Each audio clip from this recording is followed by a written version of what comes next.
امشب چه ایدال است برای مردن. زمان میگوید تا کی. روی سرم اعداد لاتین قرمز و روی پیشانیم میزان تیرگی مهر نژادم میگوید تا کی. به زودی 3-0 کنار هم قطار می شود، اما این بار میهمانی نمی آید مادر. منتظر نباش، میهمانی می رود و از اکنون دنیا جایی برای ادامه حیات من در نظر ندارد تا این گونه کم کم روحیاتم را آماده کند.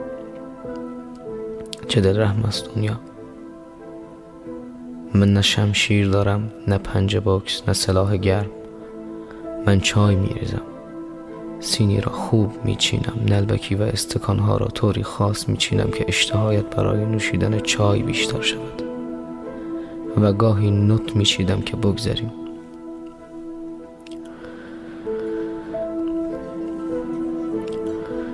خلاص پرچم سفیدی در دستان من، پر هیجان و پر آب و تاب، مثال زبان و دم جنبان سگ به وقت دیدن صاحبش از دور تکان می‌خورد.